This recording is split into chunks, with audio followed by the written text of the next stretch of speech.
کہتے ہیں کہ بعض لوگ جو قصاب ہیں، جو کسائی ہیں، یعنی جو قربانی کے جانور کو ذبح کرتے ہیں، بنا کے دیتے ہیں، اور بعض لوگ ان کی مزدوری کے عوض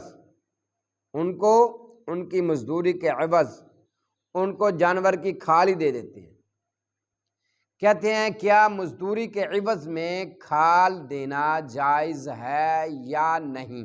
کہتے ہیں اس بات کی وضاحت فرمائیں۔ بھائی صحیح البخاری میں حدیث آتی ہے، اس حدیث کے راوی حضرت سیدنا مولا علی رضی اللہ تعالی عنہ ہیں۔ حضرت مولا علی رضی اللہ تعالی عنہ فرماتے ہیں کہ مجھے رسول اللہ صلی اللہ علیہ وسلم نے حکم دیا۔ کیا کیا؟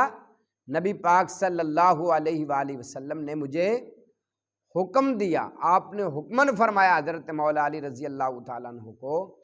کیا حکم دیا؟ کیا حکم فرمایا؟ آپ نے فرمایا کہ قصاب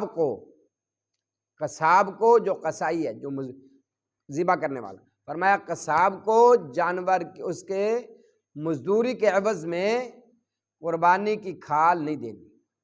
نبی پاک صلی اللہ علیہ وسلم کا حکم موجود ہے صحیح البخاری میں، اور اس حدیث پاک کے راوی حضرت مولا علی رضی اللہ تعالیٰ کہ نبی علیہ الصلوۃ والسلام نے، حضرت مولا علی کہتے ہیں، مجھے حکم دیا کہ قربانی کے جانور کی کھال قصاب کو مزدوری کے عوض میں نہیں دینی چاہیے۔ بس اس کو اگر آپ نے بلایا تو آپ اس کو الگ سے پیسے دیں، قربانی کے جانور کی کھال آپ نے اس کو دینی نہیں ہے۔ لہذا یہ جو بات ہے کہ جی چلو بڑا جانور ہے، قصاب آتے ہیں، وہ جانور کو ذبح کر دیتے ہیں، بنا کے دے دیتے ہیں، تو اب جو ہے اس کے عوض میں ہم اس کی کھال جو ہے اس کو دے دیتے ہیں۔